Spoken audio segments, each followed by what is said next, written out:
지난번 유리호가 전 세계 언론들의 극찬을 받으며 초대박을 만들었는데 이어서 8월 3일 발사를 앞둔 한국의 첫 달 교도소는 다누리호가 발사를 하기도 전에 엄청난 기적을 만들어냈습니다.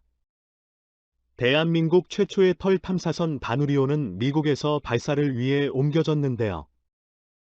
그동안 그 어떤 국가도 만들어내지 못했던 엄청난 극비 기술의 다누리호에서 발견되자 미국 나사가 한국에 긴급 폭탄 발표를 한 데 이어 미국 언론들은 한국은 미쳤다. 우주산업의 지각 변동이 일어날 것이라 대대적으로 보도하면 난리가 났는데 지금부터의 놀라운 네오 최고 승률을 여러분들에게 단독으로 전해드리겠습니다. 한국의 첫 달 궤도선은 다누리호가 내달 3일 발사를 앞둔 가운데 미국 항공우주국 나사의 고위 관계자가 다누리에 항행 준비가 됐다고 27일 밝혔습니다. 나사의 존 보이드에다 누리 프로젝트 협력 총책은 연합뉴스와의 서면 인터뷰에서 한국항공우주연구원의 엔지니어들의 미국 휴스턴에서 나사와 두 차례 했던 합동 리허설에서 준비가 되어 있음을 보여줬다며 향후 연 연구진의 전문적이고 기술적으로 정통하다라고 밝혔습니다. 이어서 나사는 빠듯한 일정과 예산에도 지상 시스템을 완전하게 개발하고 한국형 심우주 지상 안테나를 구축한 데다가 발사 능력까지 확보한 이 한국의 항우위원의 능력에 깊은 인상을 받았다라고 했습니다. 네, 그렇습니다. 한국항공우주연구원들의 다누리호 발사 준비를 옆에서 지켜본 나사 직원들의 놀라움을 감추지 못했는데요. 자, 그런데 더 놀라운 것은 바로 지금부터입니다. 한국의 다누리호가 미국에서 발사 준비 중인 극비 기술을 공개하자 나사뿐만 아니라 미국 언론들은 한국이 미쳤다라며 발칵 뒤집혔습니다. 다누리호는 미국 플로리다주 케이프 커네버럴 미 우주군기지 40번 발사대에서 민간 항공우주기업 스페이스X 펠컬라인 발사체에 실려 발사될 예정인데요. 예정대로 발사가 이뤄지면 오는 11월 16일 달 궤도에 진입하게 되고 이후 달 궤도를 돌면서 점차 달고도 백인 임무궤도에 진입하게 됩니다. 한국항공우주연구원은 발사 약 5개월 뒤엔 오는 12월에 임무 궤도에 안착할 것으로 예상하고 있습니다.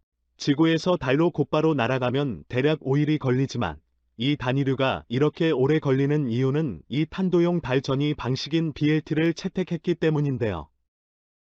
단위류의 설계 궤도엔 탄도용 달전의 방식 비디에틱 루나 트랜스론의 매우 정확한 고난도 항법에 요구됩니다.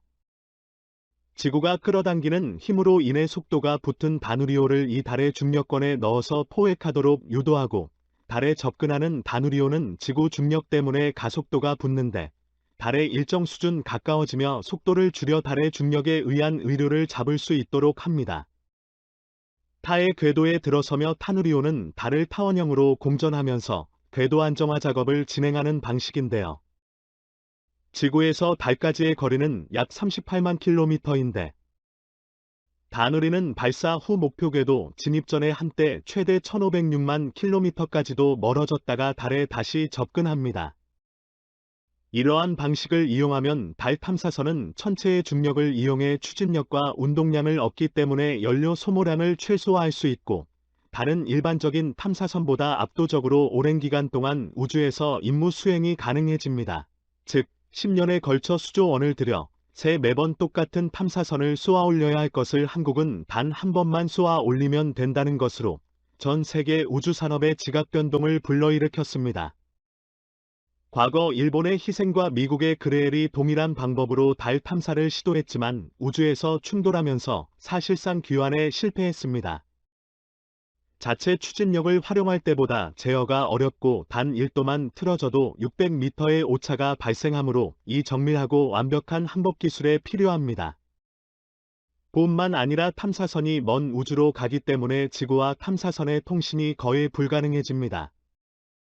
지금까지 미국과 일본뿐만 아니라 그 어떤 국가도 이 문제점들을 모두 극복할 만한 기술력을 완성시키지 못하고 있었습니다. 자, 그런데 놀랍게도 미국도 못한 일을 한국에 해냈습니다. 한국의 타누리호는 세계 최초로 BTS의 뮤직비디오를 실고 갑니다.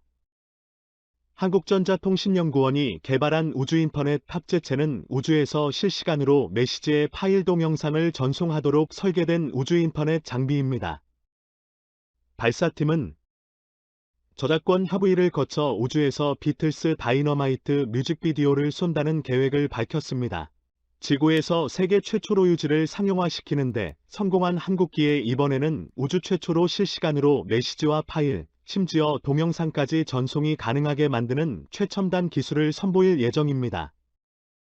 미국 우주 전문가들은 우주에서 지구로 동영상을 한국에 빠른 속도로 보내는 데 성공하며 우주 산업의 지각 변동이 생긴다라며 그동안 일본과 미국도 성공하지 못한 최첨단 기술이다 라고 극찬했습니다.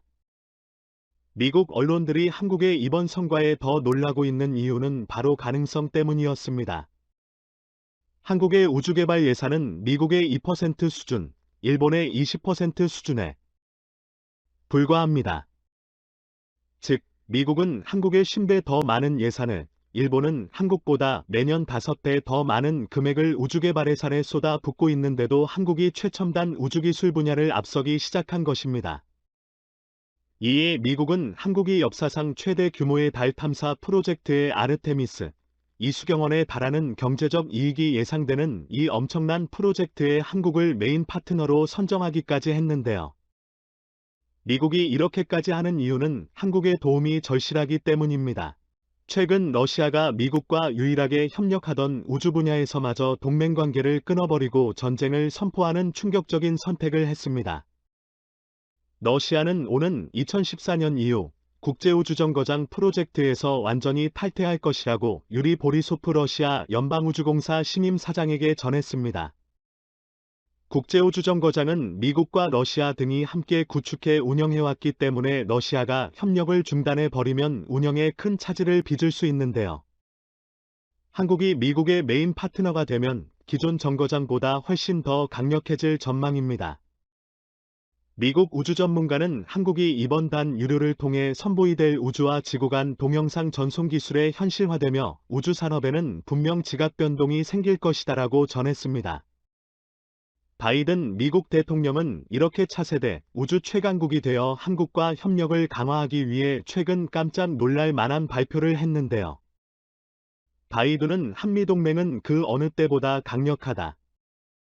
한국은 미국의 가장 중요한 동맹이자 글로벌 혁신센터 활기찬 민주주의 국가다 라고 극찬했습니다. 뿐만 아니라 바이든 미국 대통령은 한국 이름도 최근 부여받았는데요. 바이든의 한국 이름은 대지서 성을 배시로 한 이유는 사령부가 위치한 평택으로 하여 평택 배시의 이름은 지성지는 땅제성은 별성으로 하여 지구의 별을 의미합니다. 하늘과 땅을 하나로 잇는다는 뜻으로 자신의 한국 이름 배지성을 전해들은 바이든 미국 대통령은 그 뜻을 듣고 난 뒤에 매우 흡족해했다고 전해졌습니다. 앞서 버락 오바마 전 대통령이 이기는 한국 이름 오하마돈을 트럼프 전 대통령에게는 우대해, 힐러리 클린턴에는 한희숙, 로버트 게이츠 전 국방장관에게는 개의 위치에 나는 이름이 부여됐습니다. 하늘과 땅을 하나로 잇는다는 뜻의 배지성이라는 훌륭한 이름까지 얻으면 바이든 미국 대통령의 앞으로 한국에 얼마나 더 놀라운 파격적인 제안들을 해올지에 전 세계인들의 관심이 집중되고 있습니다. 오늘도 감사합니다. 최고로 멋진 하루 보내시길 바랄게요.